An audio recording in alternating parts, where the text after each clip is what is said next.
Xin chào các bạn, tôi là Nguyễn Dân. Hôm nay tôi sẽ giới thiệu đến tất cả các bạn một món đồ về âm nhạc và vừa về công nghệ. Nó đây. Hôm nay tôi sẽ quay clip để khui thùng cái món đồ chơi của tôi. Xin kể một câu chuyện ngắn. Cái món đồ này được mua trực tiếp từ bên Mỹ các bạn ạ. Tôi đã nhờ anh nhạc sĩ Nguyễn Hải Phong. Anh ta có một chuyến công tác bên Mỹ và tôi đã chớp cơ hội ngay lập tức nhờ vả anh ấy. Thật ra ngay từ đầu tôi nhờ anh ta mua một cây đàn khác, một cái hiệu khác, hiệu Travel Guitar. Có một cây đàn đó thôi các bạn, mà trong cái cửa hàng mấy chục cây ngàn cây đàn mà người ta không có cái cây đàn tôi định mua. Các bạn thấy nó vô lý không? Tôi quyết định là nhờ anh ta mua giùm tôi một cây khác, Yamaha. Yamaha gì thì lát nữa tôi sẽ khui thùng cho các bạn xem. Thì tôi chỉ vừa chia sẻ câu chuyện mua đàn bên Mỹ. Tưởng là dễ nhưng mà thật ra lại không dễ, bởi vì những cái mặt hàng mà chúng ta chọn để mà vừa phù hợp túi tiền và phù hợp công năng sở thích của chúng ta thì nó cũng khó, và cái cửa hàng cũng rất là khó đáp ứng cho chúng ta.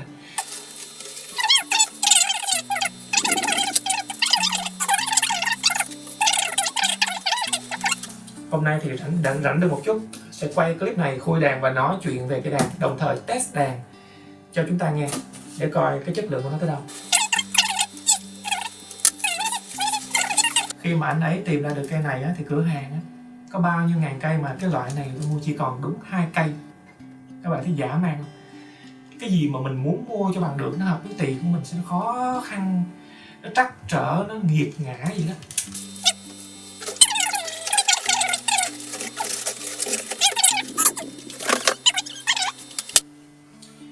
Rồi, đây.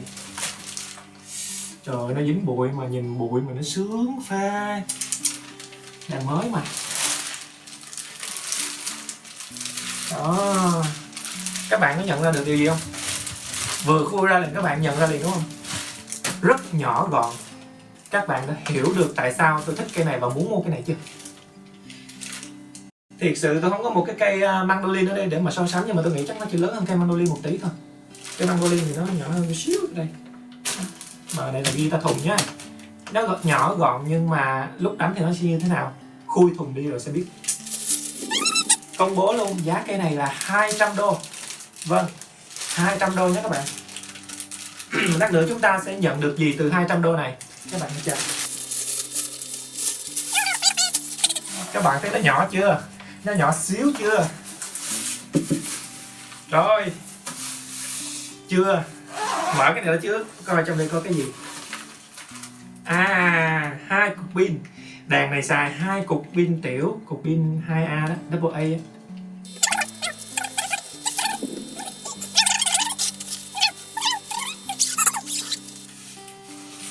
Tèn tèn tèn. Tèn tèn tèn, nhỏ gọn chưa?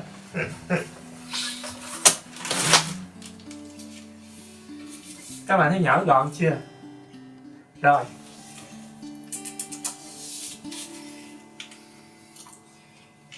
Để xem với size chuẩn của một cây đàn thì nó khác nhau như thế nào nha.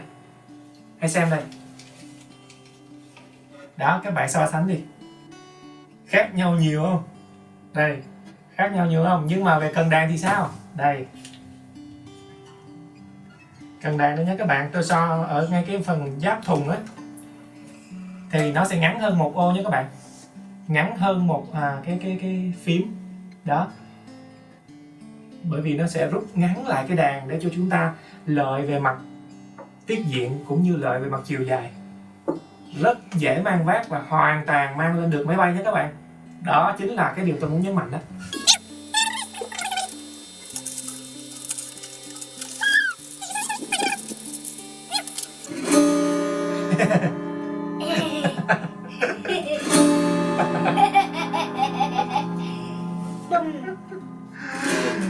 Vâng.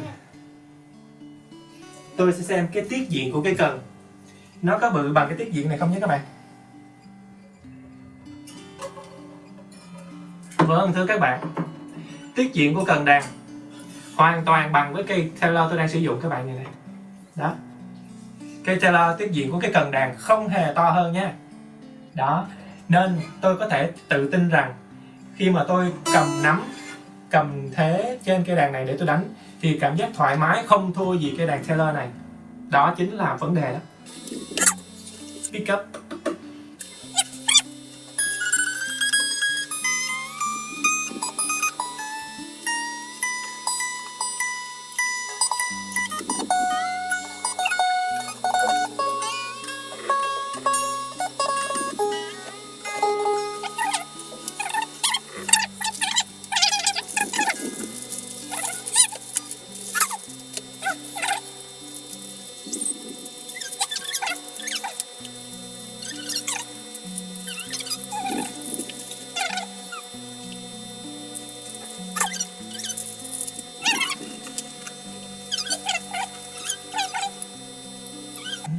Màu vàng là con thích nhất á. Hả? Chứ không phải con thích màu hồng hả? Con thích màu vàng như màu tím và như màu hồng nữa.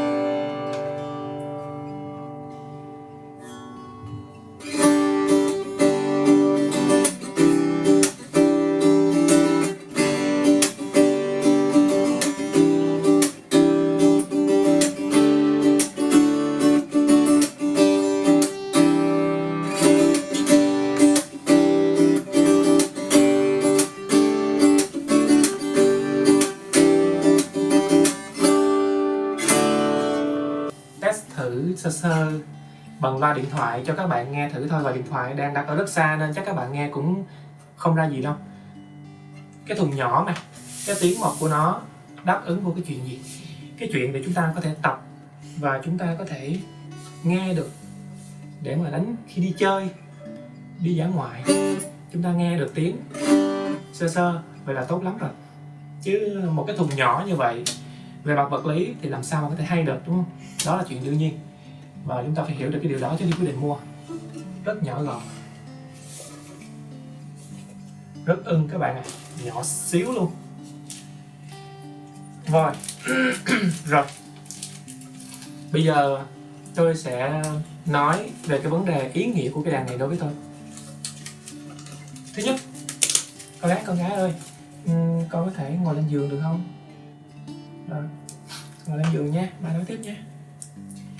Tôi đã có một em Taylor, tuy là cũng chất lượng cũng tương đối thôi, nhưng mà nó đã đáp ứng được công việc cho tôi rất tốt về cả làm thu tại nhà cũng như là đem đi trình diễn trên sân khấu. Nhưng mà có một cái bất cập như thế này.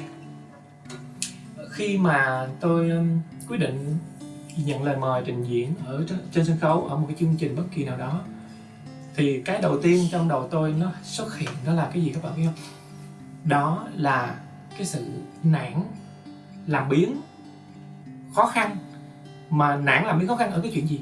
Ở cái chuyện cái đàn nó bự, không phải cái đàn này không, mà tôi phải bỏ vô cái case, cái thùng của nó. Thì cái thùng sau khi bỏ cái đàn này vô nó còn bự thêm gấp rưỡi nữa. Nó như là một cái khẩu pháo vậy đó. Ai chơi đàn cũng biết cái chuyện đó. Nếu mà đi xe máy mang vác rất cồng kềnh luôn, mang vác rất là khó chịu. Mà đi máy bay á thì tuyệt nhiên không thể mang lên máy bay được, phải gửi khoang hành lý ký gửi.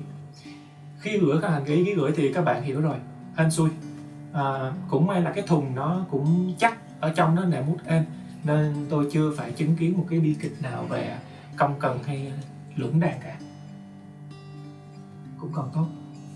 Nên những cái trăn trở đó theo tôi rất nhiều thời gian, cho đến khi mà tôi lên mạng và tôi search, tôi đi vòng vòng, tôi tìm thì tôi phát hiện ra guitar nó có một cái size nữa, đó là size nhỏ, hay là nước ngoài người ta gọi là size travel là size du lịch á. Đây rồi, đây chính là cái mà tôi đang mong chờ, cái tôi đang tìm kiếm, cái tôi đang thực sự mà cần thiết trong cuộc sống của tôi. Thôi xong rồi nói cái này xong rồi cho cái này xuống. Đó các bạn, tôi phát hiện ra guitar có cả size travel nữa. Và điều đó đã làm thay đổi cuộc sống của tôi, thay đổi cái sở thích, thay đổi cái ham muốn đi làm của tôi. Từ một người ngại đi show, đi làm cái đàn bởi vì sợ nhất hai chữ mang đàn, bây giờ đã hết trở ngại rồi, bây giờ là yên tâm rồi. Đó, cái bao này nhét vô rồi, cầm hay là đeo kiểu gì nó cũng tiện hết, lên máy bay cũng cầm theo được, nhét khoang hành lý cái rực, gọn gàng nhẹ nhàng, đã cực kỳ. Đó. Rồi, bàn về chất lượng đi diễn nữa, tôi cũng đắn đo như mọi người thôi. Một cái đàn size nhỏ, rẻ tiền, về acoustic âm học á, thì không thể nào bằng đàn size chuẩn. Pickup cũng thuộc dạng rẻ tiền. Vậy thì có đủ cho bạn trình diễn trên sân khấu hay không? Câu hỏi đó tôi sẽ không trả lời, mà tôi sẽ để dành cuối clip. Thu thử bằng microphone và bằng cắm line pickup để các bạn là người xem clip các bạn tự đánh giá nhé. Đó. Bên cạnh đó, ý nghĩa thứ hai của tôi khi mà tôi mua cái đàn size nhỏ, size treble này, đó là việc đi chơi. Chưa biết là đi làm với đi chơi cái nào tiện hơn nha. Bình thường á, chúng ta đi chơi á, rõ ràng ai mà biết chơi guitar, đi du lịch ở đâu, cái ưu tiên đầu tiên cũng phải xách theo cái guitar, cầm theo. Đó, để chơi, đánh cho bạn bè hát, đánh cho mình hát, biểu diễn cua gái này đó. Không, cái một cô gái không có tôi. Chúng ta luôn cầm theo một cây guitar để có thể mang đến cái niềm vui cho chuyến đi chơi đó nó vui thêm. Rồi cũng quay trở lại cái chuyện hồi nãy á, cái trở ngại hồi nãy á. Vừa nghĩ đến việc cầm theo cây guitar cái là một cái chữ thùng đàn nó to đùng như này, nó cản trở hết ý muốn rồi. Nghĩ là thôi chắc đi chơi bình thường được rồi, khỏi đàn đi, không sao đâu, đàn không có vui hơn bao nhiêu đâu, chắc vậy. Rồi đến khi mà tìm ra được cái loại đàn này rồi thì rất là thú vị. Bây giờ các chuyến đi chơi nó sẽ thoải mái hơn nhiều, hăm hở đi chơi hơn nhiều, và hăm hở mang đàn hơn nhiều, rất dễ mang theo đúng không các bạn? Ca sĩ mà hay diễn cùng tôi là mấy anh MTV, thì tôi cũng không biết là cái chất lượng cây đàn này có đủ để đáp ứng cái sự khó khăn, khắt khe đòi hỏi của mấy ảnh hay không. Thì chắc để cuối clip tôi sẽ test thử rồi để cho mấy ảnh coi, mấy ảnh duyệt, chứ mấy ảnh khó lắm. Mấy ảnh thấy cây đàn này nó không đủ chất lượng, mấy ảnh không có kêu tôi đi show đâu, lúc đó tôi sẽ đói lắm, và chuyện này không vui chút nào nha. Rồi, như tôi đã nói rồi, đi chơi thì xách theo cái này. Đến đây lại phát sinh một vấn đề. Cái thùng đàn này nó quá nhỏ như vậy, về mặt âm học nó không thể nào to và đẹp như cái đàn chuẩn này. Vậy thì đi chơi á, thường chúng ta hay ngồi ngoài trời, quán cà phê, đồng cỏ, ở ngoài trời như vậy, đánh cái này thì ăn thua gì. Âm thanh đó ngoài mình nghe, người ngồi cách xa 1 mét 2 mét làm sao nghe nữa. Đó chính là cái vấn đề. Thì tôi đã lường trước cái chuyện đó rồi, nên trong cái đợt nhờ anh bạn Nguyễn Hải Phong mua đồ giùm tôi có nhờ anh ta mua thêm một cái này nữa. Đây là âm ly dành cho guitar thùng, có thể chơi được ngoài trời nhờ tích hợp pin. Đó, tôi cho rằng cái âm ly này ở Việt Nam tôi là người đầu tiên có đó, bởi vì nó vừa mới ra đâu đó 1-2 tháng nay thôi ở trên thế giới đó. Và anh Nguyễn Hải Phong khi mà vào cửa hàng á, hỏi mua cho tôi cái này thì cái này là cái cuối cùng rồi. Mọi người đã mua sạch bách hết rồi và chưa có đợt hàng mới. Anh ta liền lụm liền. Anh ta nói gặp được cái này mà mừng rơi nước mắt, tại vì cái đồ dân đưa ra khó kiếm quá. Nên tôi có tạm cho là tôi là người đầu tiên ở Việt Nam có cái món hàng này nha các bạn. Âm ly Superfly của Black Star dành cho guitar thùng, chơi được ngoài trời nhờ có tích hợp pin. Đó, tôi sẽ dành hẳn một video clip riêng để nói về cái này và test cái này nó có công dụng, có xứng đáng với số tiền của nó không. Vâng, số tiền của nó là 230 đô đó các bạn. Và nhờ cái đàn 400 đô tôi không thể mua được kia, tôi đã có thể sắm được cho mình 2 món này lận.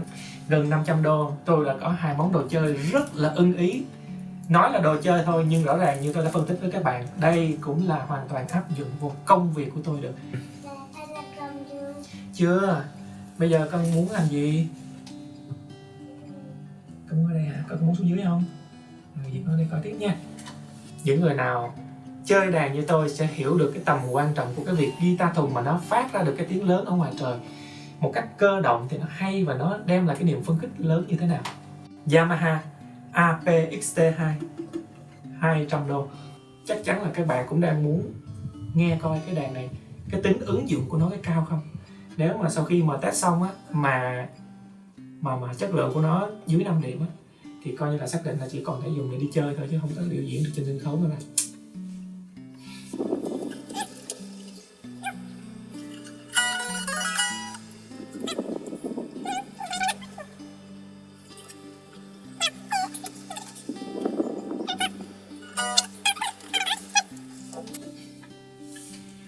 Tôi sẽ dùng microphone Rode NT1A để thu âm một cái tiếng đàn này cho các bạn nghe và đánh giá nhé.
Đó là bún móc tay. Bây giờ thử phím nha.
Hết bài.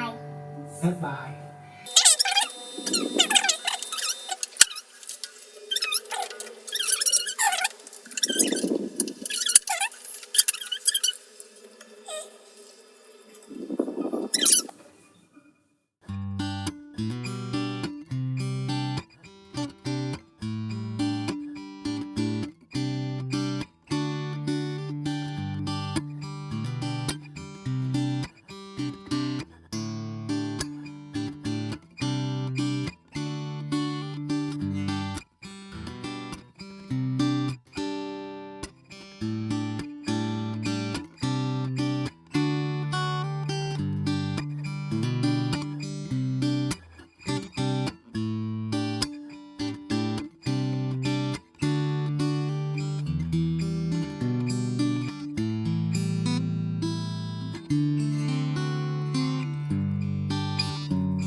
Bây giờ là chặt phím nha.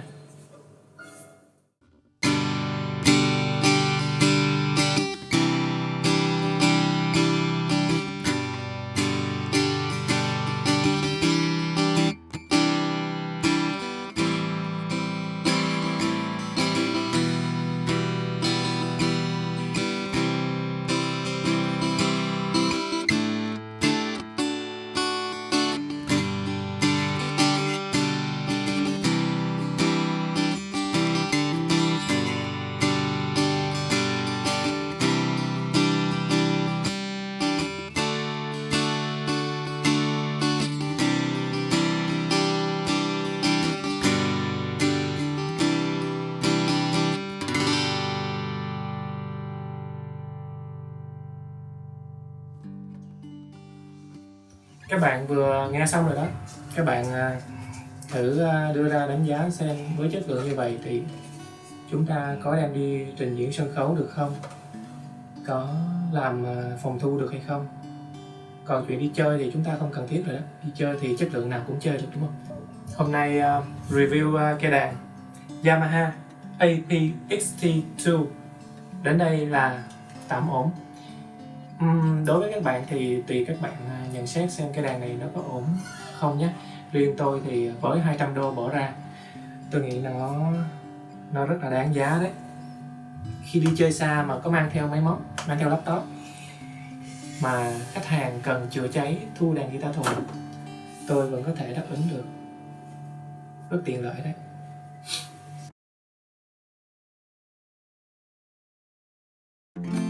Yo. Bà ơi bà, cháu yêu bà lắm. Tóc bà trắng như mây. Cháu yêu bà, cháu nắm bàn tay. Khi cháu vâng lời cháu biết bà vui. Bác Kim Thang luôn. Bác Kim, không phải hát lại một bà ơi bà một lần nữa. Ok. Bà ơi bà, cháu yêu bà lắm. Tóc bà trắng như mây. Cháu yêu bà, cháu nắm bàn tay. Khi cháu vâng lời cháu biết bà vui. Rồi bác nghe được chưa? Thì được rồi. Vô. Bác Kim Thành cả làm bây giờ. Cô qua kèo, nó kèo qua cô. Chú bánh dầu qua cầu mà đen. Chú bánh ớt hỏi lại làm chi. Con lê lê đánh trong thỏi kề. Con bìm bìm hỏi tò tí tê tò tê. Rồi xong. Cúi chào khán giả. Yeah. Rồi xong, mình làm như ngồi đi. Rồi xong ba quay tiếp.